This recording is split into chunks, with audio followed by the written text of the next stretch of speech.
नित्यं यदीयपादाब्जमनुगच्छति मे मनः राजगोपालवर्यन्तं वन्दे स्मत्पितरं गुरुं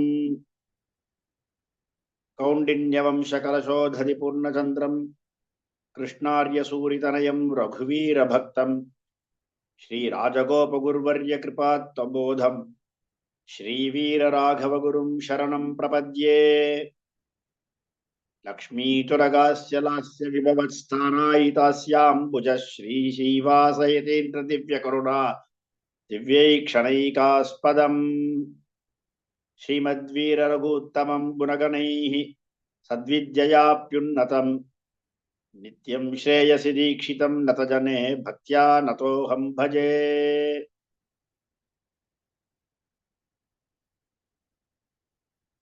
ஸ்ரீமத் மதுராந்தகம் சுவாமி என்று பிரசித்தராக எழுந்தருளியிருந்த வீரராகவாரிய மகாதேசிகன் அவருடைய அவதாரம் விகாரி வருஷத்துல மாசி மாசத்துல அவிட்ட நட்சத்திரம்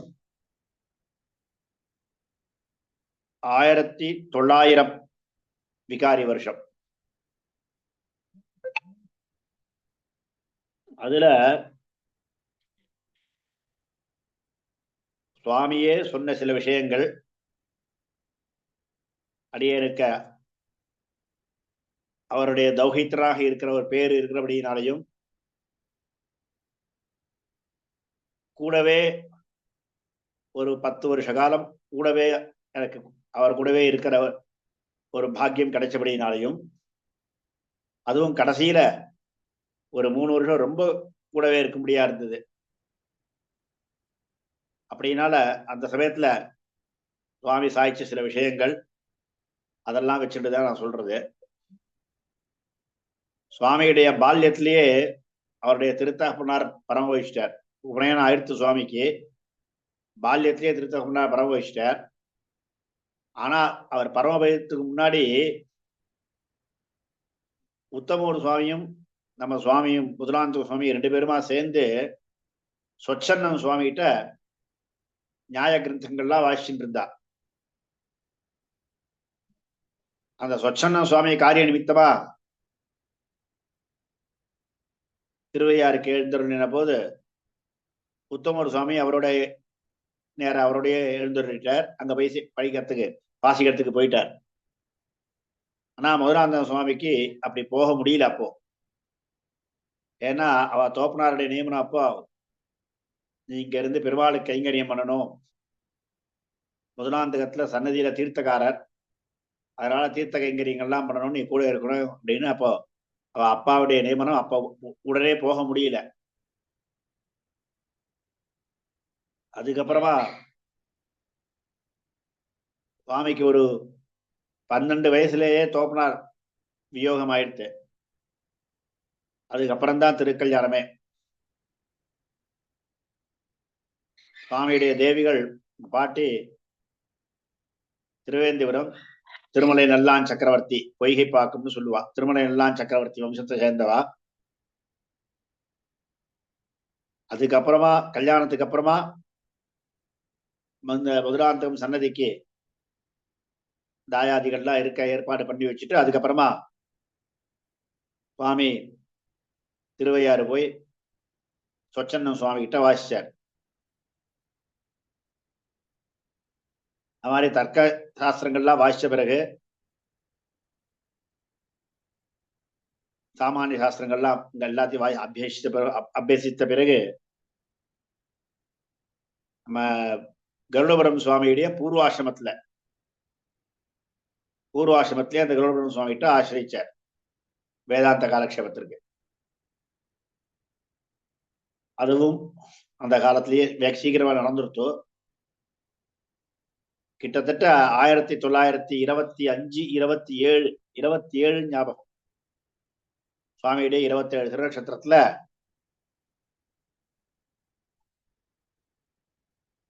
அவர் உத்தியோக நிமித்தமா தெற்க ஒரு ஸ்கூல்ல இருந்த. அதுக்கப்புறமா 1930 திருவையாறு ராஜாஸ் காலேஜ்ல அத்தியாபகரா இருந்தார். இதெல்லாம் நான் கரெக்டா டேட்டோட சொல்றதுக்கு காரணம் அவருடைய பென்ஷன் பேப்பர்ஸ்லாம் நான் பார்த்துருக்கேன், அதனால சொல்றேன்.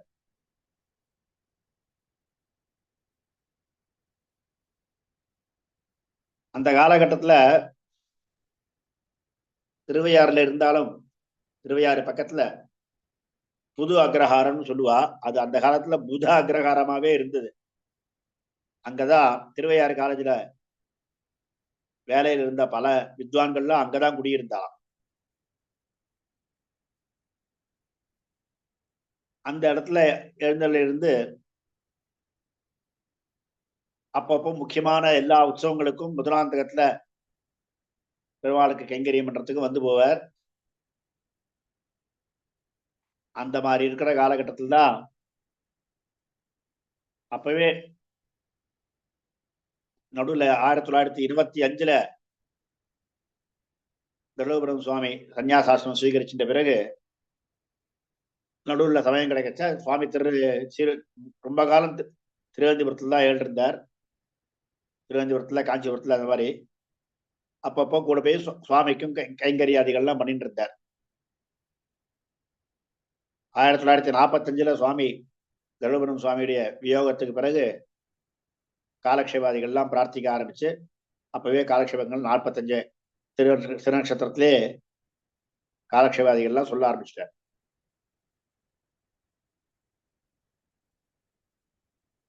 1955 அவருக்கு உத்தியோகத்திலேருந்து விராமம். அந்த காலத்துல 55 வயசு தான். 55 வயசுலயே ரிட்டையர்மெண்ட் பண்ணுவா. அப்போ ஸ்ரீரங்கத்துல ஒரு அவதாரம் சுவாமின்னு ஒருத்தர் இருந்தார். காஞ்சிபுரம் தாத்தாச்சார் அவதாரம் சுவாமின்னு சொல்லுவா. அவருடைய பிரார்த்தனையிட பேர்ல ஸ்ரீரங்கத்துல வந்து இருந்தார் அப்படின்னு சொல்ற வழக்கம் சொல்லி கேட்டிருக்கேன். முதல்ல ஸ்ரீரங்கத்துல தேசிகன் திருமாளிகையில தான் இருந்தார். அந்த உத்தியோகம் முடிச்சுட்டு வரத்துக்குள்ளேயே 3 குமாரத்திக்கும் கல்யாணம் ஆயிடுது. பெரியம்மா ஸ்ரீவே நாவல்பாக்கம் சுவாமியுடைய வரதாச்சா சுவாமியுடைய அடைய பிரபதனாச்சாரியன் அவருடைய பாரியா, 2வது எங்க தோப்பனார், எங்க சித்தி ஒத்தி இருந்தா. 3 பேர்.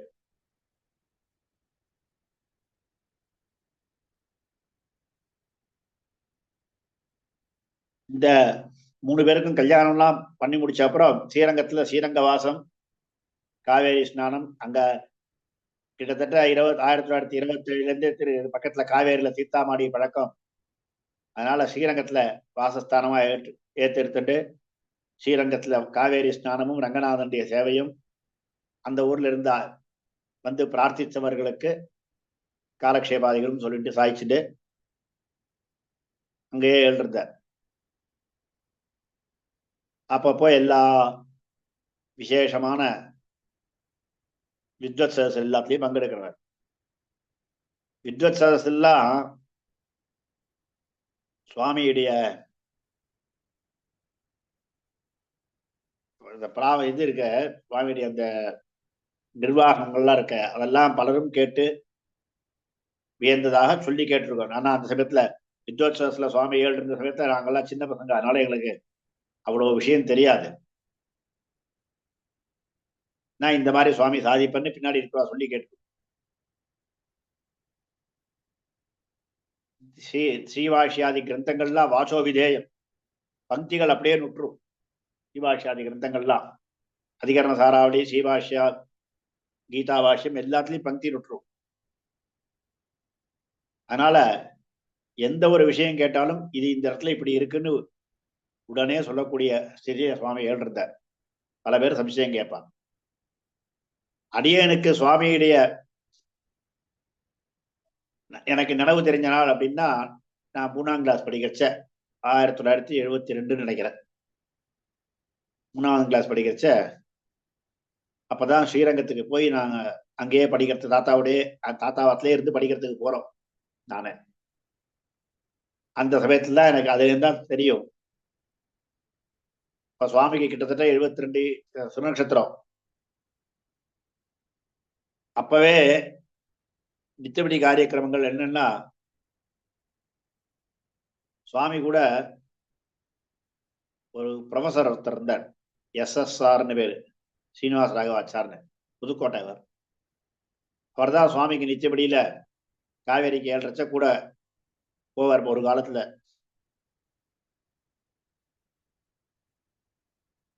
அவர் போயிட்டு காவேரி தீர்த்தாமாடிட்டு வந்ததுக்கப்புறம் நித்தியானுஷ்டானம்லாம் ஒரு 7:30 மணிக்குள்ள முடிஞ்சிடும். 8 மணிக்குள்ள அபிகமனம் முடிச்சுட்டு 7:30ன்னா 8ல இருந்து 10:30 வரைக்கும் காலக்ஷேபாதிகள் நடக்கும். அந்த காலக்ஷேபம் சொல்ற உற்சாகத்துல சிலப்ப சமயமே தெரியாது. சில சமயத்துல பாட்டி வாசல்ல சமயம் ஆயிடுத்துன்னு அடையாளத்துக்கு நிப்பா. அதை பார்த்தா சோ நாழி ஆயிடுத்து அப்படின்னு ஒரு கட்டத்துல நிறுத்துவார்.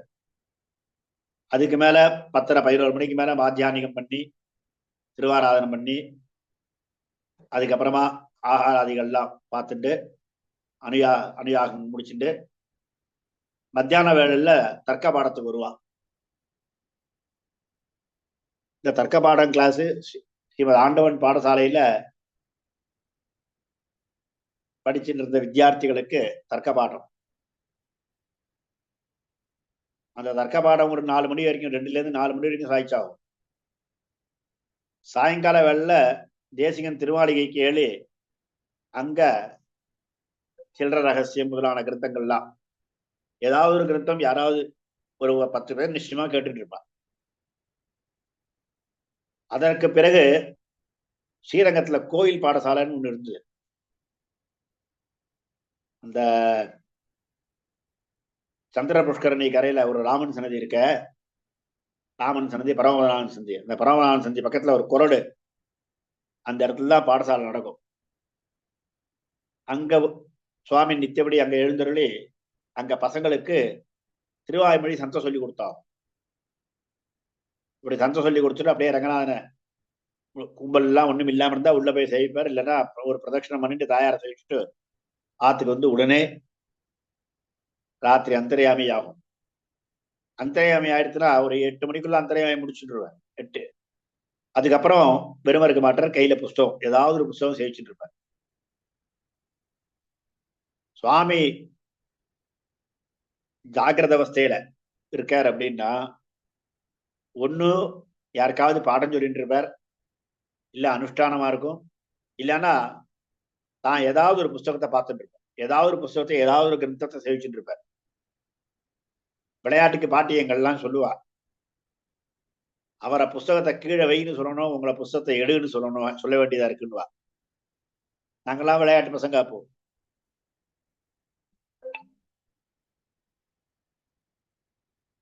அந்த மாதிரி சுவாமியுடைய புஸ்தக கலெக்ஷன் அப்படின்னா கிட்டத்தட்ட ஒரு 300-400 புஸ்தகத்துக்கு மேல இருக்கும் புஸ்தக கலெக்ஷன்ஸ். அந்த லைப்ரரி மெயின்டெனன்ஸ் இருக்க, அது ஒரு கைதேர்ந்த ஒரு லைப்ரரியன் எப்படி பண்ணுவானோ அந்த மாதிரி இருக்கும். அந்தந்த சாஸ்திர புஸ்தகங்களா அதே கிரமத்துல இருக்கும்.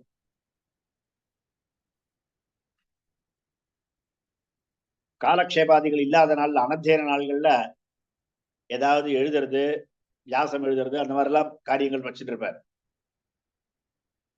அந்த சமயத்துல ஏதாவது புஸ்தகம் ரெஃபரன்ஸுக்கு வேண்டி வந்ததுதானா நாங்கெல்லாம் அங்க விளையாடிட்டு இருப்போம். கூப்பிட்டு இத்தனாவது அடுக்கல, இந்த பீரோல இத்தனாவது அடுக்கல இத்தனாவது புஸ்தகம், அதை கொண்டு வா அப்படின்னு.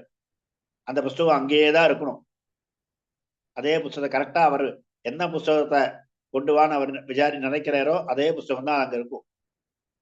அந்த புஸ்தகத்தை எடுத்துன்னு வந்தோம்னா அதை ரெஃபர் பண்ணி எழுதி மறுபடியும் அங்கேயே கொண்டு வச்சிடும் அப்படின்னு, அதே இடத்துல வச்சிடணும். அவர் புஸ்தகங்கள் இடம் மாறினா பிடிக்காது. அந்தந்த புஸ்தகம் அந்த இடத்துலயே இருக்கணும். எப்ப வேணாலும் கேட்டா இந்த புஸ்தகம் உடனே கிடைக்கணும். இந்த புஸ்தகம் பார்க்கறோம்னா அந்த புஸ்தகம் அந்த இடத்துல கிடைக்கணும். அந்த மாதிரி புஸ்தகங்கள் தான் அவருக்கு தனமே. அந்த புஸ்தகங்களை அவ்வளவு நல்லா கண்ணும் கருத்துமா பார்த்துட்டு இருந்தவன். அப்படி இந்த காலகட்டத்தில் தான் அடையவங்கெல்லாம் சின்ன பசங்களா இருந்த காலத்துல கிட்டத்தட்ட சுவாமிக்கு 73 திருநக்ஷத்திரம், 72 73 திருநக்ஷத்திரம். நான் 3ஆம் கிளாஸ் படிச்சுட்டு இருக்கேன். அந்த அந்த சமயத்துல அடியேன் போய் பிரார்த்திக்கிற அளவுக்குலாம் எனக்கு தெரியாது. சுவாமியுடைய கிருபையினாலதான் அரியா காலத்துள்ளே அடிமைக்கண் அன்பு செய்வித்துன்ற மாதிரி நமக்கு ஒன்றும் தெரியாத காலகட்டத்துல நாங்க சின்ன பசங்க 2-3 பேரை கூட்டு உட்காந்து வச்சு திருப்பல்லாண்டு தொடங்கி வச்சார். திருப்பல்லாண்டு, நீராட்டம், பூச்சூட்டல், காப்பிடல், இது 4 தான் முதல் சந்தை. அதுக்கப்புறமா அடுத்த தடவை சென்னியோங்கு, வாரணமாயிரம், அமல்நாதி விரான், கண்ணினிஞ்சிருத்தாம்பு. அதுக்கப்புறம் திருவாய்மொழியெல்லாம் சாய்ச்சிருக்கேன். நான் அப்ப நினைச்சுக்கிற வழக்கம் இப்பெல்லாம் தோன்றது, அந்த காலத்துல சுவாமி நினைச்சிருந்தாருன்னா அந்த ஊர்ல எத்தனையோ பேர் இருந்தா யாரையாவது ஒருத்தரை கூட்டி இவனுக்கு கொஞ்சம் திருவாய்மொழி சொல்லிக் கொடு, இவனுக்கு கொஞ்சம் திவ்யபிரபந்தம் சொல்லிக் கொடுன்னு சொல்லியிருந்தாருன்னா நிச்சயமா எல்லாரும் செஞ்சிருப்பா. ஆனா பசங்களுக்கு நாமளே சொல்லணும் அப்படின்னு அத்தனை திருநட்சத்திரத்திலையும் சொல்லி கொடுத்ததும் அப்படியே அவங்களுக்கு அனுகிரகிச்சதும் 4ஆம் கிளாஸ் 5ஆம் கிளாஸ் பண்றதுல சப்த ரூபங்கள்லாம் கூட்டு உட்காந்து வச்சு எழுதி நொற்று பண்ண சொல்லி, ராமாயண சங்கிரகம் ராத்திரி பாட்டம் சொல்லி, ராத்திரி ஒரு 8 மணிக்கு எல்லாரும் சாப்பிட்டு காரியம் முடிச்ச அப்புறம் ஒரு 8-8:30க்கு ஒரு அரை மணி நேரம் ராமாயண சங்கிரகம் பாட்டம். ராமாயண சங்கிரகம், ரகுவம்சம், இதெல்லாம் அடியருக்கு தாத்தா கிட்டே ஆனதுதான். இந்த பாட்டங்கள்லாம் வேற யாராவது சொல்லுன்னா சொல்ல மாட்டாளா? ஆனா அவரே அனுகிரகிச்ச விஷயங்கள் எல்லாம். இந்த மாதிரி சுவாமியுடைய ஒரு ஒரு நாள் அப்படின்னா அப்படியே அந்த பஞ்சகால பராயணரா கார்த்தால எழுந்துக்கிறதும், திருக்காவேரியில திருத்தாமாடுறதும், அதுக்கப்புறமா இதுல அபிகமனாதிகள் கார்த்தால அனுஷ்டானங்கள் முடிச்சுட்டு காலக்ஷேபம் முடிச்சுட்டா உடனே திருவாராதனமும் மத்தியான பாட்டமும், அதுக்கப்புறம் சாயங்கால தேசியம் திருமாளிகள காலக்ஷேபங்களும் ஒரு கிளிப்தமா அதே மாதிரியே போயிட்டு இருக்கும். ஒரு க்ஷணம் கூட மாறாது. ராத்திரி வேளையில கூட எதையாவது இது விஷயமா தான், ஏன்னா எப்படி ஏதாவது கை விரல் விட்டுன்னு எண்ணிட்டு இருப்பார், ஏதாவது ஸ்லோகங்களை என்றாரா அதிகரண சாராவளியெல்லாம் நொற்று பண்ணி சொல்லிட்டு இருப்பார் தோணும். அதுதான் இப்ப தோன்றது, ஏதாவது மனசுக்குள்ள ஏதாவது ஸ்லோகங்கள் ஓடிட்டு இருக்குன்னு தோன்றது. பசங்கள் விஷயத்துல ரொம்ப பிரீத்தி. சின்ன பசங்கள் விஷயத்துல நாங்கெல்லாம் சின்ன வயசுல நிறைய கதை கேட்டிருக்கோம். கிருஷ்ணன் கதை, ராமன் கதை எல்லாம் கேட்போம். அந்த மாதிரிலாம் ஸ்ரீமத் ராமாயணம், பாகவதங்கள்லாம் அந்த பசங்களுக்கு எவ்வளவு எப்படி சொன்னா இன்ட்ரெஸ்டா இருக்குமோ, அவங்களுக்கு பசங்களுக்கு எப்படி புரியுமோ, எப்படி சொன்னா பசங்கள் கேட்குமோ, அந்த மாதிரி மறுபடியும் கேட்க தூண்டுற மாதிரி தான் கதைகள். அந்த மாதிரி சின்ன வயசுல கதை சொன்னதும், அதுக்கப்புறமா ஸ்ரீமதி ராமாயண சங்கிரகம் இந்த பல்லாண்டு தொடங்கி வச்சு திவ்ய பிரபந்தங்கள் எனக்கு சொல்லி வச்சதும், ஸ்தோத்திர பாடங்கள் எங்க அம்மா சந்த சொல்லி நான் பார்த்திருக்கேன். தாத்தா கிட்ட அக்காக்கெல்லாம் ஒன்னா உட்காந்து சந்த சொல்லுவா பார்த்திருக்கேன். எப்பவும் ஒரு வாக் வியாபாரம் இருந்துட்டே இருக்கும். யாருக்காவது எதையாவது சொல்லி கொடுத்துட்டு இருப்பேன். இப்படி யாருக்கும் இல்லைன்னா அவருக்கு சுவாத்தியாயம் தன் கையில புத்தகத்தை எடுத்து வச்சுட்டு எதையாவது பார்த்துட்டு இருப்பேன். சுவாமி கிட்ட இருந்த எல்லா புஸ்தகங்களையும் அவர் சுவாமி பார்த்திருக்காரு அப்படின்றதுக்கு அடையாளம் இருக்கும். ஏன்னா அந்த புஸ்தகத்துல ஏதாவது எழுத்துப்பிழை இருந்தாலும் அவர் கரெக்ட் பண்ணிருப்பார். எல்லாம் அந்த காலத்து புஸ்தகங்கள், தொட்டா ஒடிரா மாதிரி இருக்கிற புஸ்தகங்களா இருக்கும். கிரந்த லிபி வேற, ஸ்ரீபாஷ்யம் தெலுங்கு லிபியில நிறைய தெலுங்கு லிபி புஸ்தகங்கள்லாம், வியாக்கியானங்கள்லாம் என்ன நியமிச்சார். தெலுங்கு லிபி கத்துக்கோ, நிறைய என்கிட்ட இருக்கிற புஸ்தகங்கள்லாம் தெலுங்குல தான் இருக்கு அப்படின்னு கத்துண்டேன். அவருடைய தாத்தாவோட புஸ்தகம் அமரகோஷ புஸ்தகம் ஏதோ ஒரு நாள் சொல்றச்சு, அமரகோஷம் வியாக்கியானம் இது எங்க மாதாமகன் புஸ்தகம் அப்படின்னு சாதிச்சார். அந்த மாதிரி புஸ்தகங்களை கண்ணும் கருத்துமா பாத்துக்கிறவன். 1977 எங்க அம்மாவுடைய வியோகம் ஆயிடுச்சு. அதுக்கப்புறம் அவர் காமிச்ச பிரேமம் ரொம்ப அதிகம். இதை படிச்சியா, இது நொட்டு பண்ணியா, அதுவும் பாடசாலையில் சேர்ந்ததுக்கப்புறம் 10ஆம் கிளாஸ் வரைக்கும் இங்கிலீஷ் படிச்சா, அப்புறம் பாடசாலையில் சேர்ந்ததுக்கப்புறம் இது நொட்டு பண்ணிட்டியா, இந்த விஷயம் படிச்சியா, இப்போ யார் என்ன பாடம் சொல்றான்னு கேட்டுட்டு இதா எடுத்தா அப்படின்லாம் கேட்பார். தர்க்க சங்கிரகத்திலேருந்து எங்களுக்கு பாடம் சொன்னார். தர்க்க சங்கிரக சாப்த போதங்கள்லாம் சொல்லி கொடுத்தார்.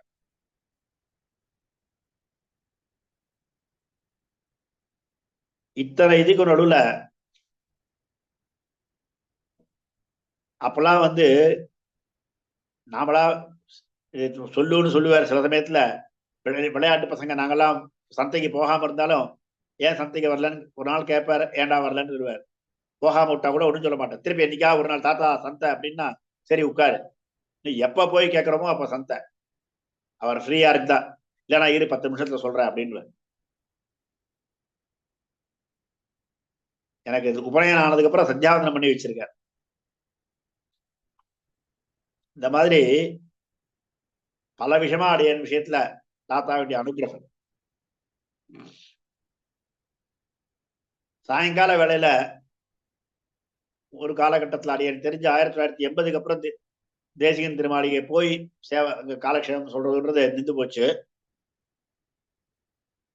எதனால இருந்ததுன்னு தெரியல. அந்த சமயத்துல சாயங்கால வேளையில நிறைய நாளைக்கு கையில கீதா புஸ்தகம் இருக்கும். அடிக்கடி கீதா பாராயணம். இதெல்லாம் வாட்சோ விதயமா இருக்கும். இருந்தாலும் தப்பாம சொல்லணுன்றதுக்காக இருக்கலாம். கையில கீதா புஸ்தகம் ஒரு நமோதுக்கு தான். அது மாதிரி அனத்தியன காலங்கள்ல திவ்ய பிரபந்த பாராயணங்கள், ஏதாவது ஒரு பாராயணம் பண்ணிட்டே இருப்பேன். பாடசாலையில நாங்கெல்லாம் படிக்கிற காலத்துல இந்த பசங்க விஷயத்திலேயே அவருக்கு காமிச்ச அன்பு பிரீத்தி இருக்க, வாத்சல்யம். நித்தியம் சேஷி தீட்சிதம் நதஜனே அப்படின்னு தனைன்னு சொல்லி சாதிச்சிருக்காள, அது அக்ஷர லட்சம் வரும். அதான் சுவாமியோட குணமே. அது பாடசாலையில் வாசிக்கிற பசங்க ஏதோ தப்பு பண்ணிட்டா, தாத்தாட்ட நாங்க வாசிக்கிற சமயத்துல யாரோ ஒருத்தர் தப்பு பண்ணிட்டா அவருக்கு சாதம் போடல அப்படின்னு படிக்க வந்தோ கொஞ்சம் டல்லா, ஏன் இன்னைக்கு என்னென்ன சாப்பிடல அப்படின்னா, என்ன இந்த மாதிரி தப்பு பண்ணேன் அதனால இன்னைக்கு சாதம் இல்லைன்னு சொல்லிட்டா அப்படின்னு. சரிதான் அப்படின்ட்டு போய் பிரின்சிபால கொஞ்சம் நான் எப்ப பார்க்க வரலான்னு கேடு அப்படின்னு. பிரின்சிபால் சுவாமி, ஐயோ சுவாமி எப்ப பார்க்க வரலான்னு கேட்கிறாருன்னு சுவாமியே பிரின்சிபால் சுவாமியே நேரம் வந்துட்டார். என்ன விஷயம்னா, பாருங்க பசங்கள்லாம் படிக்க வர்றதுங்க, எல்லாம் அம்மா அப்பாவெல்லாம் விட்டு வந்திருக்குங்க, அதனால பசங்களுக்கு வேற ஏதாவது சிக்ஷை கொடுக்கும், சாதம் இல்லைன்னு சொல்லாதீங்க. இப்ப நீங்க பேரனுக்கு எதையாவது சொன்னீங்கன்னா நான் எங்க ஆத்துல சாதம் போட்டுருவேன். இந்த பையனுக்கு இப்ப சொன்ன அப்புறம் தானே எனக்கு தெரியறது. அதனால பசங்களுக்கு சாதம் இல்லைன்னு சொல்லக்கூடாது. அவளுக்கு அவசியம் ஆகாரத்தை கொடுத்துருக்கோம், வேற ஏதாவது சிக்ஷை கொடுக்கும். ஏதாவது ஒரு விஷயத்த 10 தடவை எழுத சொல்லு, 5 தடவை எழுத சொல்லு, அந்த மாதிரி ஏதாவது சிக்ஷை கொடுக்கும். அந்த சிக்ஷை அவனுக்கு பாவியிலையும் நன்னா இருக்கும், பிற்காலத்திலையும். அந்த மாதிரி ஏதாவது சிக்ஷை கொடுக்கும், சாதம் இல்லைன்னு மாத்திரம் சொல்லாதீங்க அப்படின்னு பிரின்சிபால் சுவாமிகிட்ட அவர் பிரார்த்திச்சாருன்னு சொல்லலாம். ஆனா சுவாமிகிட்ட கேட்ட உடனே பிரின்சிபால் அடியே அப்படியே அப்படின்னு அந்த பையனை கூப்பிட்டு போயிட்டார் சாப்பிட்றதுக்கு. யாராவது ஒருத்தர் தர்மசாஸ்திரத்துல சம்சயம் கேட்க வருவா. இந்த மாதிரி எல்லா விஷயங்களுக்கும் அந்த ஊர்ல சுவாமி ஏழு இருக்காருன்னா, அதே காலகட்டத்துல அழகிங்கிற ஏழு இருந்தார். கோபுரம் கட்டுறதுக்காக முக்கூரேசிங்க சுவாமி இடத்துல யாராவது எப்பவும் வெளியூர்ல இருந்து யாராவது ஒருத்தர் வருவா, தண்டம் சமிச்சுட்டு சுவாமியை தண்டம் சமிச்சுட்டு போலேன்னு வந்த அப்படின்னு வந்தேன்னு சொல்லுவா. அந்த மாதிரி எப்படி ராஜபிருத்தியர்களுக்கு, ராஜபிருத்தியனுடைய குழந்தைகளுக்கு அந்த ராஜபோகங்கள்லாம் கிடைக்குமோ, அந்த மாதிரி தாத்தா எழுந்தபடினால தாத்தாக்கு யாராவது இப்ப பழங்கள்லாம் கொண்டு வந்தா அடியவங்களுக்கு தான். நாங்கெல்லாம் அந்த உதாரணம் சொல்லிச்சு, நாங்க அதான் நினைச்சுப்போம். நானு அந்த பழங்கள்லாம் தாத்தா கொண்டு கொடுத்தான்னா அதெல்லாம் அந்த அந்த போகங்கள்லாம் எங்களுக்கு கிடைச்சிருக்கு.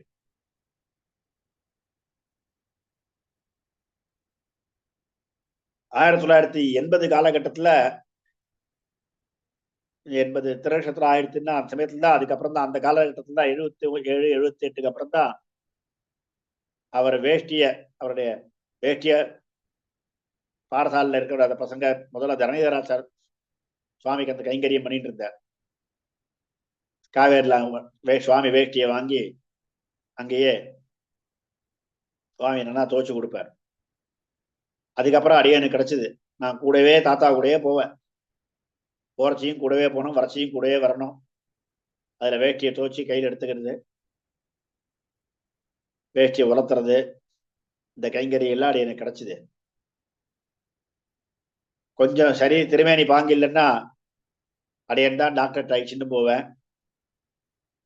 அந்த காலகட்டத்துல எந்தெந்த மருந்து எப்ப கொடுக்கணும்ன்றத கூடவே இருந்து கொடுக்கறதுக்கு ஒரு பாக்கியமும் கிடைச்சது. சொல்லுவார், இவாள் தான் டாக்டர் எனக்கு அப்படின்னு. என்னையும் நான் இல்லைன்னா எங்க பெரியம்மா குமாரத்தி, எங்க அக்கா ஒருத்தி கீதான்னு பேரு, அவளை வந்து எடுத்து கொடுப்பா. இவாதான் எனக்கு டாக்டர், நீ மருந்து கொடுக்குறவா எனக்கு அப்படின்னு. இந்த மாதிரி எங்க ஏழுனாலும் சுவாமி கூடயே இருக்கிற மாதிரி 80ல இருந்து 83 காலகட்டத்துல கூடயே இருக்கிற ஒரு பாக்கியம் கிடைச்சது. நான் வாய்ச்சதெல்லாம் என்ன வாய்ச்சதோ அந்த மாதிரி கூட இருந்து கைங்கரியம் பண்ணதுனாலதான் இன்னைக்கு நான் இருக்கேன் இந்த ஸ்திதியில.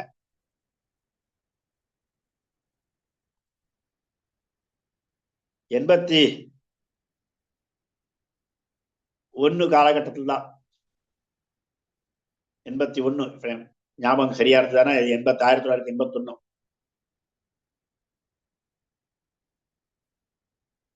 82 82 83 அந்த வருஷத்துல மயிலாப்பூர் இதுல சென்னையில வந்து ஒரு உபன்யாசம் 30 நாள் எழுதிருந்தார். மார்கழி மாச உபன்யாசம். அந்த உபன்யாசத்துல அந்த உபன்யாச காலகட்டத்தில் தான் நான் எதுக்கு இந்த விஷயம் சொன்னா, நான் தாத்தா விட்டு பிரிஞ்சிருந்த காலம் அதுதான் எனக்கு தோன்றது. நான் இங்க ஆத்த பார்த்துட்டு காலேஜ் பாடசாலை இருந்துட்டு பாடசாலையில இருக்கணும். ஆத்த பாட்டியும் தாத்தா கூட போயாச்சுன்னா ஆத்த பார்த்துட்டு இருக்கணும். அதனால அந்த ஒரு 30 நாள் தாத்தா விட்டு பிரிஞ்சிருந்த காலம், ரொம்ப அதிகமா பிரிஞ்சிருந்த காலம் தான். பாக்கி சமயத்துல எனக்கு அவருடைய இருக்கிறதுக்கு ஒரு பாக்கியம் கிடைச்சது. அந்த காலகட்டத்தில் தான் கிட்டத்தட்ட 80 திருநட்சத்திரத்துக்கு அப்புறம் திருவாய்மொழி 100 பாசுரம் சந்த அடையனுக்கு. அதாவது கோயில் திருவாய்மொழி முன்னாடியே ஆயிடுத்து, கிட்டத்தட்ட முதலாயிரம்லாம் முன்னாடியே ஆயிடுத்து. திருவாய்மொழி பாசுரம் சந்தை ஆகாம இருந்தது. இப்ப திருவாய்மொழி பாசுரத்துக்கு சந்தை கேட்ட போது ஒரு 10 சொல்ல முடியுமா, சொல்லலாம் அப்படின்ட்டு 100 பாசுரம் முதல் 2 10 போச்சுன்னா, இல்ல கோயில் திருவாய்மொழியில ஒரே ஒரு 10 பாசுரம் ஒரு திருவாய்மொழி போச்சுன்னா பாக்கி 9 திருவாய்மொழியும் 9 11 199 100 பாசுரம். 100 பாசுரத்தையும் ஒரே தடவையில சந்தை சொல்ற, கிட்டத்தட்ட 1.5 மணி நேரம் ஆகும். அந்த 1.5 மணி நேரம் பொறுமையா சாய்ச்சார். இதெல்லாம் யோசிச்சு பார்த்தாதான் எவ்வளவு கிருப்பையா சாய்ச்சிருக்கான்னு தோன்றது. சுவாமி காலக்ஷேபமாகட்டும் இல்ல பாட்டமாகட்டும் சந்தையாகட்டும் ஒரு காலை கட்டிட்டு ஏழு இருந்தாருன்னா அந்த காலை மாத்தவே மாட்டார். அத்தனை திருநட்சத்திரத்துல 82 திருநட்சத்திரத்துல 1.5 மணி நேரம் அடியனுக்காக உட்கார்ந்துட்டு சந்தை சொல்லி கொடுத்துருக்காரு அப்படின்னா அது அடியனுக்கு ஒரு பெரிய ஒரு வரம், அடியனுக்கு கிடைச்ச ஒரு பாக்கியம். அது பாடனம் ஒரு காலகட்டத்துல கோயிலுக்கு போய் பெருமாள் சேவிக்கிறது கூட கஷ்டமா படுத்து, பெருமாள் வீதியில ஏற்றச்சுதான் சேவிப்பார். அந்த வீதியில பெருமாள் ஏற்றச்ச கூட உத்தரவேதியில தை மாசம் உற்சவம் நடந்துட்டு இருக்கு இப்போ, அந்த மாதிரி அப்படி நினைச்சுட்டேன். இன்னைக்கு உத்தரவேதியில பெருமாள் சேவிக்கிறதுக்கு இங்க சித்திரவேதியில இருந்து உத்தரவேதிக்கு போய் சேவிக்கணும். வடக்கு வாசல் பக்கத்துல வடக்கு சித்திரவேதியில வடக்கு வாசல்ல இருந்து ஒரு 5-6 கா அங்கேருந்து உத்தரவேதியில போய் சேவிக்கிறேன்னா நேரம் முதல்ல தாயார் செஞ்சு கோபுர வாசல் தானே வரும். அங்க இருந்து பெருமாள் சேவிக்கலாமே, சேவிக்கிறது இல்ல. கொஞ்சம் முன்னாடியே போய் இன்னும் கொஞ்சம் முன்னாடிட்டு போய் தேசிகன் திருமாளிகை வாசல்ல தான் சேவிப்பார். அங்க தேசிகன் திருமாளிகை வரைக்கும் போலாம் வா அப்படின்னு வேற கையை பிடிச்சின்னு போ. தேசிகன் திருவாளிகையில போய் அங்க வாசல்ல பெருமாளை சேவிச்சுட்டு அங்கேருந்து அணு யாத்திரை. எதுக்கோசரம்னா பெருமாள் நாம நிக்கிற இடத்துல வந்து பெருமாளை செய்யக்கூடாது. பெருமாளை செய்யறதுக்கு ஒரு 4 ஸ்டெப்லையாவது முன்னாடி போனோம்னு பத்யாம் அபிகமா செய்வேன்னு ராமன் குஹனுக்கு சொன்ன மாதிரி பெருமாளை சேவிக்கிறதுக்கு ஒரு 4 கொஞ்சம் தூரம் முன்னாடி போய் தான் சேவிக்கணும்னு அந்த ஒரு தர்ம சூக்ஷ்மம் எனக்கு பின்னாடிதான் புரியுது. தேசிகன் திருமாளிகை வாசல் இருந்து சேவிச்சுட்டு அப்புறம் அந்த பாராயணக்காரால் பின்னாடியே ஒரு 10 அடி அணுயாத்திரை பண்ண மாதிரி ஆகும். அந்த மாதிரி அணுயாத்திரை பண்ணிட்டு தான் எழுவார். சித்திர வீதியில பெருமாள் எழுறச்ச கூட ஒரு 2 நாள் முன்னாடி தான் நின்று சேவிப்பார். அம்மா தாங்காத்து வாசல்ல பெருமாளுக்காக நாம காத்துட்டு பெருமாளை வரக்கூடாது, நாம முன்னாடி போகணும்னு.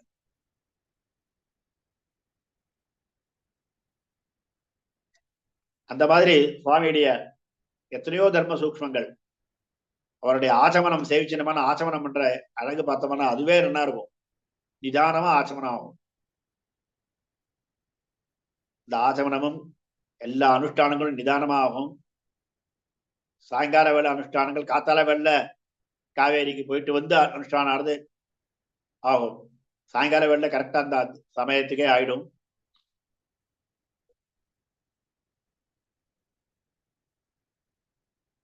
எல்லா அனுசந்தானங்களும் சஹஸ்ரநாமாதி அனுசந்தானம் எல்லாம் அந்த சமயத்துல ஆயிடும் சாயங்காலம். இந்த மாதிரி இத்தனை காரியங்கள் வச்சுட்டும் இத்தனை பேருக்கு கேட்டவாளுக்கெல்லாம் சம்சயங்கள் நிவர்த்தி பண்ணிட்டோம். எந்த விஷயமா இருந்தாலும் பாடம் சொல்றதுக்கு முன்னாடி ஒரு 10 நிமிஷம் அந்த புத்தகத்தை பார்த்துட்டு தான் எழுதியாகும். இத்தனைக்கும் நியாய குசுமாஞ்சலின்ற கிரந்தம் உதயநாச்சாரியது ரொம்ப கடினமான கிரந்தம். உங்களுக்கு பாடம் சொல்லிச்சார். நியாய குசுமாஞ்சலியை பாடம் சொன்ன போது கடைசியில பாடத்தை முடிச்சதுக்கு அப்புறம் இதோட எனக்கு 30 தடவை இந்த புஸ்தகம் பாடம் சொல்லியாச்சு அப்படின்னு சாதிச்சார். 30வது தரம் பாடம் சொல்றது கூட முன்னாடி ஒரு 10 நிமிஷம் பார்த்துட்டு தான் எழுதுவேன். அத்தியாபகன்னா முன்னாடி பார்க்கணும், சிஷ்யன்னா பின்னாடி பார்க்கணும் அப்படின்னு சாதிச்சாகும்.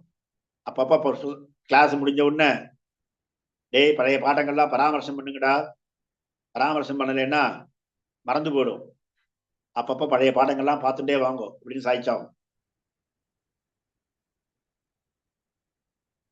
தேசிகன் எப்படி அப்புள்ளார் நம்மை கிளியை பழக்கிவித்தால் போலே பழக்கிவித்த பாசுரம்னு சாதிக்கிறாரோ அந்த மாதிரி அடியவங்களுக்கு நியாயசாஸ்திரம் பாடம் சொல்றச்ச ஒரு கட்டத்தை சாய்ச்சாருன்னா அதை எப்படின்னு மறுபடியும் திருப்பி சொல்லணும். வார்த்தக்கிய பிரயுக்தமா வயசான காலத்தினால கொஞ்சம் கர்ண பாட்டம் கொஞ்சம் காது கேட்கறது கொஞ்சம் மந்தமான காலத்துல கூட உதட்டு அசைவை வச்சுட்டு நாங்க சரியா சொல்றோமா இல்லையான்னு கண்டுபிடிச்சிருவேன். தப்பு சொன்னா நீங்க தப்பா சொல்ற பாரு அப்படின்னு, நீ சொல்றது தப்பு, இந்த மாதிரி சொல்லு அப்படின்னு. அந்த உதட்டு அசைவை வச்சுட்டு என்ன பதம் சொல்றான்னு கண்டுபிடிச்சிருவேன். நீ சொல்றது தப்பு, இந்த மாதிரி சொல்லு அப்படின்னு. அது மாதிரி பாடம் சொல்லி அதை எங்களை கொண்டு சொல்லி வச்சு மறுபடியும் கேட்டு இந்த மாதிரிதான் அவருடைய பாட்டு செயலி. அதுவும் பாலபாட்டம் சொல்றதுன்றது ரொம்ப கஷ்டம் யாருக்குமே. ஆனா பாலபாட்டம் சாதிக்கிறதுல சுவாமிக்கு நிகர் சுவாமி தான். சின்ன பசங்களுக்கு கூட புரியற மாதிரி சொல்றது அப்படின்றது அது சுவாமியாலதான் முடியும் அப்படின்றது அடைய வேண்டிய அனுபவம்.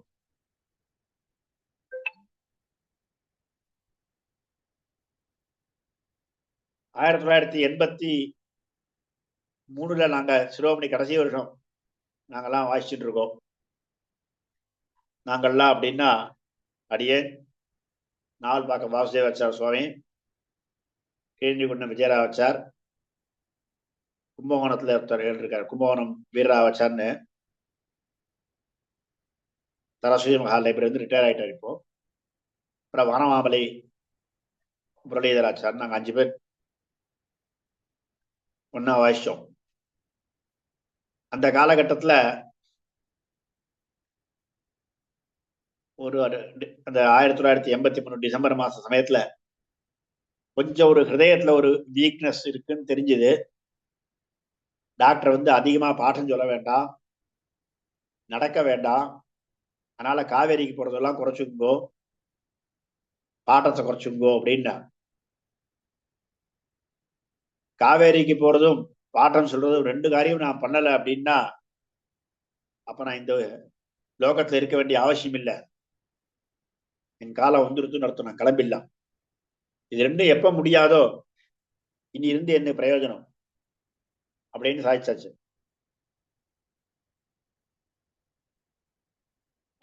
பரமபதிக்கிறதுக்கு ஒரு நாள் முன்னாடி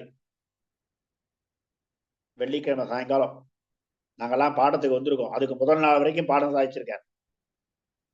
வெள்ளிக்கிழமை இன்னைக்கு நாங்கெல்லாம் வந்திருக்கோம் பாடத்துக்கு. முடியல, எழுந்துக்க முடியல. சயனத்திலே இருந்த போது இனிமே நான் எழுந்துப்பேன்னு தோணல. இவாளுக்கு 1 மாச பாடம் பாக்கி நிக்கிறது, அதை முடிச்சுடுவேன்னு நினைச்சா அதான் முடிக்க முடியாம இருக்கு, அதுதான் எனக்கு ஒரு குறையா இருக்கு அப்படின்னு சாதிச்சாச்சு. வித்வத்வாதத்துல கடைசியில ஒரு பாகம் நின்று போச்சு.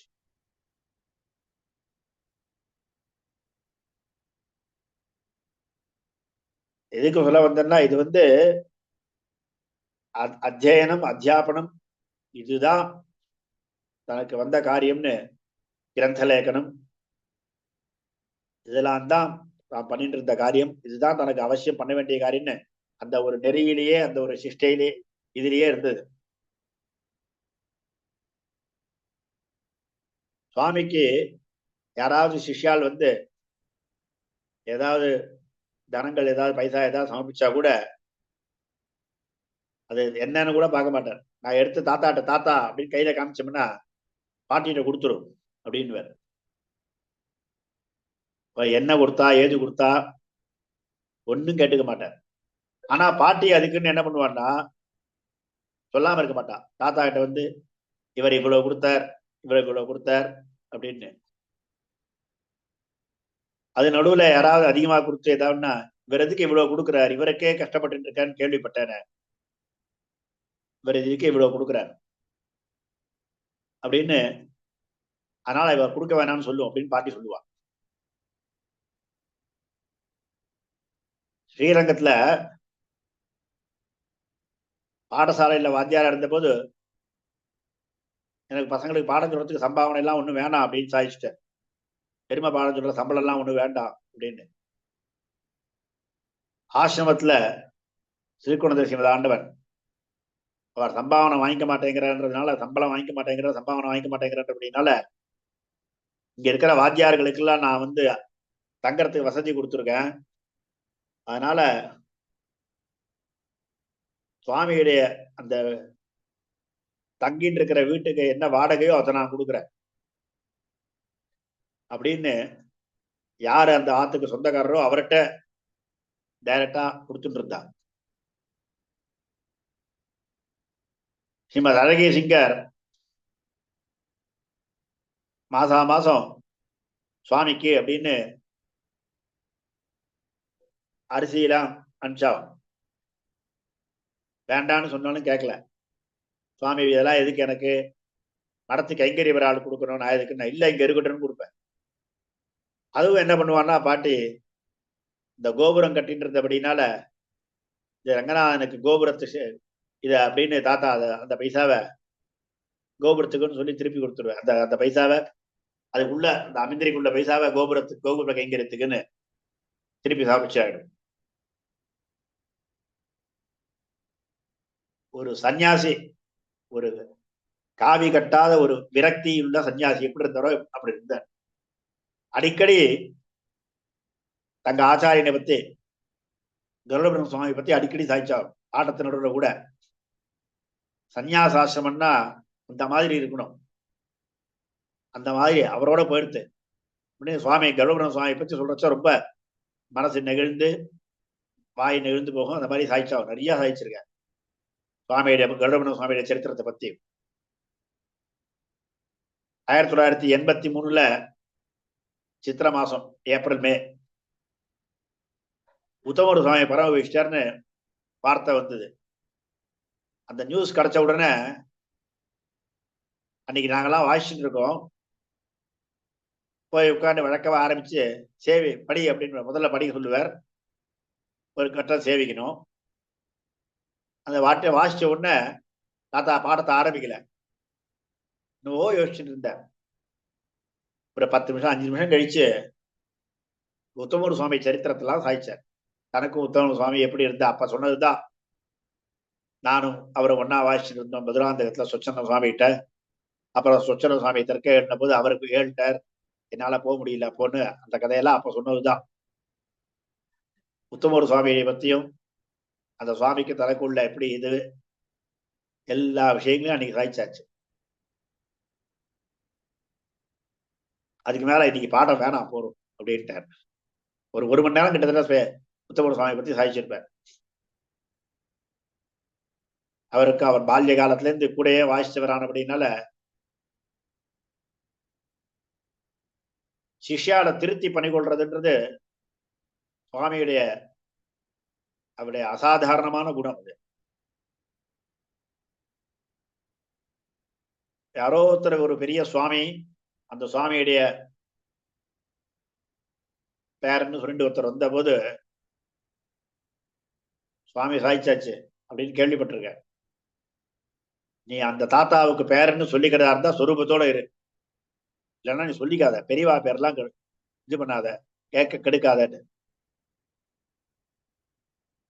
உடனே அவரும் மறுநாள் சொரூபத்தோட வந்துட்டார். காலக்ஷேபாதிகள்லாம் வரைச்ச இதனால் முக்காவாசி அகோபில் மரத்து சிஷ்யால் யார் அவெல்லாம் வந்து சாதாரணமா ஏதோ ஒர்க் பண்ணிட்டு ஏதோ கொஞ்சோண்டு தர்க்க சங்கரம், ஏதாவது கொஞ்சோண்டு இந்த சம்ஸ்கிருத வாசனை உண்டு, அந்த மாதிரி ஒரு அவளுக்கு கூட புரியும்படி சொல்லிக் கொடுப்பார் காலக்ஷேபாதிகள். ஆனா யாராவது வந்து கேட்டான்னா, நீ ஐசிங்கர் படத்து சிஷ்யர் தானே, அழயசிங்கர் எழுதிருக்கார், அவர்கிட்ட போய் விஜாபிச்சு நியமனம் வாங்கிட்டு வா, அவர் சொல்லி சரின்னு சொன்னா நான் சொல்றேன் அப்படின்னு. அதாவது அடுத்தவா சிஷ்யா அவளுடைய ஆச்சாரிய நியமனம் இல்லாம இங்க வரக்கூடாது, அவாவா மடத்துல சிஷ்யால அவாவா பரம்பரையில இருக்கணும் அப்படின்றதுல அவ்வளவு இதுவா இருந்தது. யாராவது இதுக்கு வேற சமாசனாதிகள் பிரார்த்திச்சா கூட யார் சிஷ்யா என்னன்னு விசாரிச்சு நீங்கெல்லாம் அங்க போகணும், ஆண்டவன் ஆசிரமத்துக்கு போங்க, உங்க பெரியவா அங்க போயிருக்கா, இல்ல நீங்க மடத்துக்கு போங்க, உங்க பெரியவா அங்க போயிருக்கா அப்படின்னு சொல்லி அனுப்புறவர்.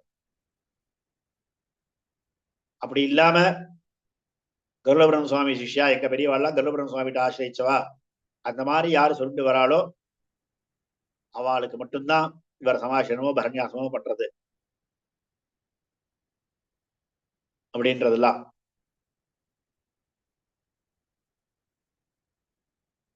யாராவது ஒரு சுவாமி இருந்த காலத்துல ட்ரெயின்ல யாத்திரை பண்ண வேண்டியதா இருக்கு, கையில எடுத்துன்னு போய் சாப்பிடலாமா அப்படின்னு கேட்டார். நான் கூடாதுன்னு சொல்ல போறேன், கூடாதுன்னு சொன்னா உன்னால முடியுமா, நீ என்கிட்ட வந்து இதை கேட்டுட்டு நான் சரின்னு சொல்லிட்டேன்னா சுவாமியே சரின்னு சொல்லிட்டேன்னு நீ போவ, அதனால நான் கூடாதுதான், எதுக்கு என்கிட்ட கேட்கற அப்படின்னு. அதாவது சிஷ்யால சிஷ்யா சிக்ஷித புத்தையா ஸ்ருதி பதேன்ற மாதிரி சிஷ்யால சிக்ஷனம் பண்றதுன்றது இருக்க, எப்படி இருக்கணுமோ அப்படிதான் இருக்கணும் அப்படின்றது. உனக்கு பரவாயில்ல நீ எடுத்துன்னு போய் சாப்பிடுன்னா சொல்றது. பல விஷயத்திலையும் பல சிக்ஷைகள் ஏதோ அந்த மாதிரி கூட இருந்து சிக்ஷைகள்லாம் கிடைச்சபடினாலதான் இன்னைக்கு ஏதாவது கொஞ்சமாவது நான்லாம் இருந்துட்டு இருக்கேன் அப்படின்னு நடக்கிற வழக்கம்.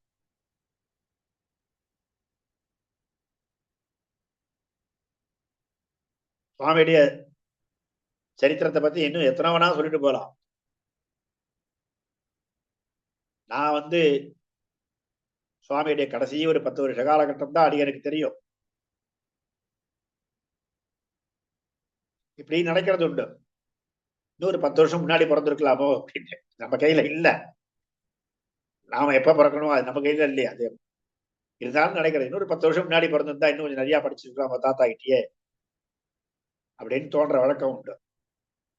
இன்னும் நிறைய பெரியவாள்லாம் சேவிச்சிருக்கலாம் அப்படின்னு.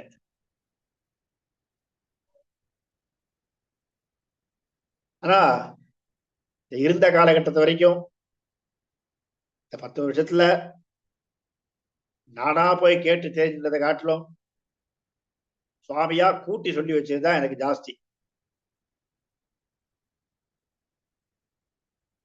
அதெல்லாம் ஏதோ அந்த ஒரு பாக்கியம் இருந்தபடினாலதான் இன்னைக்கு புஸ்தகம் பார்த்தா கொஞ்சம் புரியறது, பாடம் சொல்றோம் அப்படின்னா அது சுவாமியுடைய அனுகிரகம் தான், வேற ஒண்ணும் கிடையாது எனக்கு.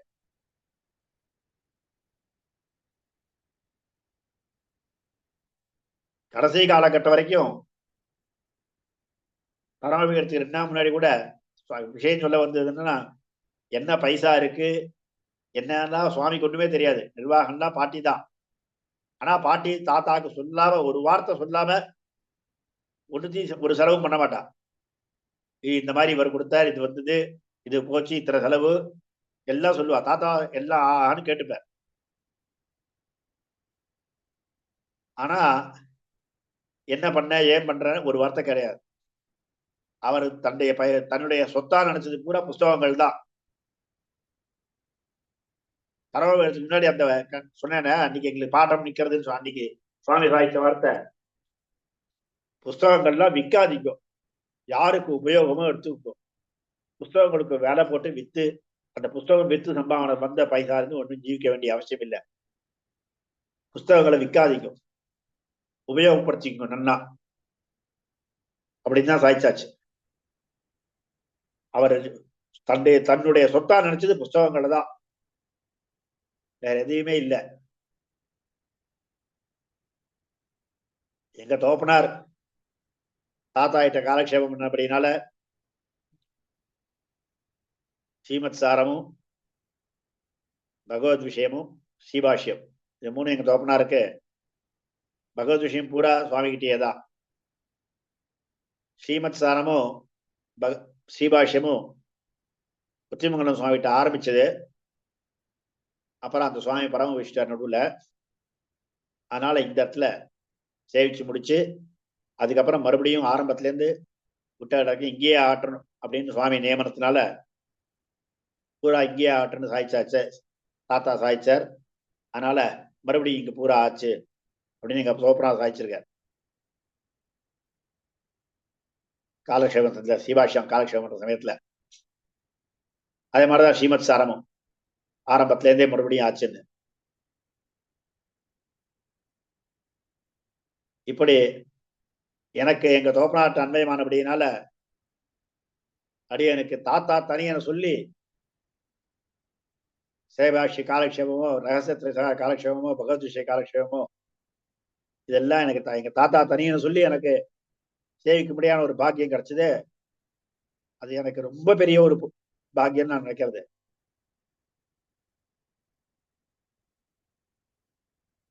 எங்க தோப்பனார சமர்ப்பிச்ச தனியன் தான் இது. கௌண்டின்ய வம்ச கலசோதரி பூர்ணச்சந்திரன்றது அந்த முதல் தனியன்ல ஸ்ரீநிதி சுவாமி சாய்ச்சா அனுகிரகிச்சது சமர்ப்பிச்சதா சொல்லுவா. அதுல முதல் பாதத்துல லக்ஷ்மி துரகாசிலாசிய விபவ ஸ்தானாயி தாசியாம் புஜம்னு இந்த விஷயம் இது சுவாமிக்கு விசேஷமா இருந்தத அந்த புஜம்ன்றத மாத்தி இம்மு வேண்டான்னு சொல்லி ஸ்ரீ ஸ்ரீவாச யோகீஸ்வரன் கருடபுரம் சுவாமிக்கு விசேஷமா இப்படி சொல்லுன்னு இப்படி மாத்திக்கோன்னு நியமிச்சதாகவும் கேள்விப்பட்டிருக்கேன். ஆனா அந்த தனியில கருடபுரம் சுவாமியும் சிஷ்யர், கருடபுரம் சுவாமியுடைய சிஷ்யர், அப்படியே சுவாமியுடைய குணங்கள்லாம் இருக்கு. ஆனா அந்த வம்ச பரம்பரை இல்லைன்றதுனால எங்க தோப்பனார் இந்த மாதிரி ஒரு தனியான சமர்ப்பிச்சார்னு. கௌண்டின்ய வம்ச கலசோததி பூர்ணச்சந்திரம் கிருஷ்ணாரிய சூரி தனயம் ரகுவீர பக்தம்னு இந்த தனியனை சொல்லி அதுல ஸ்ரீ ராஜகோப குருவரிய கிருபாத்த போதுன்றது கருடபுரம் சுவாமியுடைய பூர்வாசிரம திருநாமம். அது ராஜகோபாலாச்சாரியர்னு கருடபுரம் சுவாமியுடைய பூர்வாசிரமத்திலேயே தாத்தா அன்பிச்சபடினால அந்த திருநாமத்தோட தனியன் வேணும்னு அதை சொல்லி ஸ்ரீ வீரராகவகுரும் சரணம் பிரபத்தேன். அதனால அந்த வம்ச பரம்பரையும் சுவாமியுடைய வம்ச பரம்பரையும் பூர்வாசிரம கருடபுரம் சுவாமியுடைய பூர்வாசிரம நாமத்தோடு உள்ள அந்த மாதிரி ஒரு தனியன். அதனாலதான் சுவாமி ஒத்துன்னு இருப்பாருன்னு தோன்றது. இந்த தனியனையும் ஒத்துண்டு இதை சேவி அடியவங்கள்லாம் சேவிச்சது அந்த தனியனை வச்சிருந்தான். அப்புறம் தான் லட்சுமி துரகாசனின் அப்புறம் தான் ஒற்று பண்ணது பிரசித்தமான தனியன். அது அடிக்கடி நினைச்சுக்கிறது 83 திருநட்சத்திரம்லாம் அந்த காலத்துல 83 திருநட்சத்திரம் பெருசுதான் இல்லைன்னு சொல்லக்கூடாது. ஆனா இன்னொரு 10 வருஷம் ஏழு இருந்திருக்கலாமோ அப்படின்னு தோணும். ஆனா யாருக்கு என்ன பாக்கியமோ பெருமாளுக்கு நமக்கு சுவாமியோட இருக்கிற பாக்கியம் அவ்வளவுதான். சுவாமிக்கும் இருந்த காலம் வரை அவருடைய அனுஷ்டானங்கள்ல ஒரு துளி கூட குறையாம இருந்து இந்த கடைசியும் ஒரு நாள் தான் திருவாராதனை பண்ண முடியல. அன்னைக்கு திருவாராதனம் ஞாயிற்றுக்கிழமைக்கு எங்க தோப்பனார் அன்னைக்குதான் ஊர்ல இருந்து எழுந்தார். சுவாமிக்கு திருமேனி பாங்கில்ல. அந்த சமயத்துல எங்க தோப்பனார் பண்ற சாத்தமும் ஒரு ஸ்ரீரங்கத்தை வந்து பண்ணணும்னு அன்னைக்குதான் வந்த திருவாராதனை பண்ணி தீர்ப்பு பெருமாள் தீர்த்தம் சாயிடா அப்படின்னு திருவாராதனை பண்ணி பெருமாள் தீர்த்தம் சாய்ச்சு தோப்பனார்கிட்ட. அதே மாதிரி இதுவும் சீபாதீர்த்தம் கருடபுரம் சுவாமி சீபாதீர்த்தம் ஸ்வீகரிச்சுட்டார். அன்னைக்கு சுவாமி தன்னுடைய ஜீவிதத்தை செயலாடி தன்னுடைய சீபாதீர்த்தத்தை சாய்ச்சதே கிடையாதுன்னு சொல்லிடலாம். ஒன்று ரெண்டு தரம் தான் நடந்திருக்கு. அந்த மாதிரி அவருடைய சுவாமி திருநக்ஷத்திரத்தினை கூட தன்னுடைய சீபாதீர்த்தம் சாய்க்க மாட்டார். கருடபுரம் சுவாமி சீபாதீர்த்தம் தான். சிஷ்யாலாம் பிரார்த்திச்சா கூட எனக்கு உத்தேசியம் அந்த சீபாதீர்த்தம், உங்களுக்கு அது உத்தேசமா இருந்தா வாங்கிக்கணும், இல்லைன்னா வேணான்னா விட்டுருக்கும் அப்படின்னு சாய்ச்சாகும்.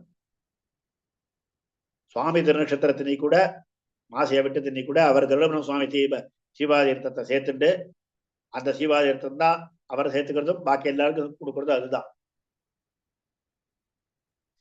ஒரே ஒரு தரம் சுவாமியுடைய சிஷ்யரா இருந்தவர் ரொம்ப நிர்பந்திச்சு சுவாமியை பரவ வைக்கிறதுக்கு 10 நாள் முன்னாடி இந்த வைகுண்ட ஏகாதசி மறுநாள் துவாதசி இன்னைக்கு தாத்தாவுடைய சாட்சா சிவாதீர்த்தம் கிடைச்சது. அவர் ரொம்ப நிர்பந்தம் பண்ணி அவரு வாங்கிட்டார். அன்னைக்கு அது எனக்கு கிடைச்சது. அது அந்த பாக்கியம். அதே மாதிரி ஆற்று திருநட்சத்திரம்லாம் நடந்தா கூட கருடபுரம் சுவாமி சீவாதீர்த்தம் அப்படின்னா அவர் ஆச்சாரியன், நம்ம ஆச்சாரிய சீவாதீர்த்தம், அதுக்கு விலையே கிடையாது. அதனால அந்த அந்த சம்பிரதாயத்தை சேர்ந்தவா யாருக்காவது அவளுக்கு மட்டும்தான் சாய்ச்சாம். இத்தராளுக்கு அவனுக்கு எதுக்கு இந்த சீவாதீர்த்தம் அப்படின்ட்டுருவான். உன் தரமாட்டேன்றுவேன், சாய்க்க மாட்டேன்றுவேன். நிர்பந்தப்படுத்தி கேட்டாதான் இல்லை இந்த சீபாதீர்த்தத்தை தான் நான் வந்து நான் சொன்னாதான் இந்த சீபாதீர்த்தம் சாய்ப்பாரு. இது வருஷா வருஷம் நடக்கும். தங்க ஆச்சாரிய சீபாதீர்த்தத்தை எல்லாருக்கும் தரணும்னு கடைச்சரக்கு ஆக்குறது கூடாது அப்படின்னு அபிப்பிராயம். சுவாமியுடைய திருக்கல்யாண குணங்களை சொல்லிட்டே இருக்கலாம். நதிக்ஷயான் நிவர்த்தந்தே நத்து கோவிந்த குணக்ஷயான்ற மாதிரி. அடைய எனக்கு ஒரு கடைசி 10 வருஷ காலம் மாத்திர சம்பந்தம் இருந்தபடினால, அதான் எனக்கு புத்தி தெரிஞ்சு தாத்தாவோட இருந்தபடினால எனக்கு இதுக்கு மேல ஒன்னும் எனக்கு சொல்ல தோணலை இப்போ. அதனால இதோடு நிறுத்திக்கிறேன். கவிதார்க்கிக சிம்மாய கல்யாண குரசாலினே ஸ்ரீமதே வெங்கடேசாய வேதாந்த குரவே நமஹ. ஸ்ரீமதே வீரராகவாரிய மகாதேசிகாய நமஹ.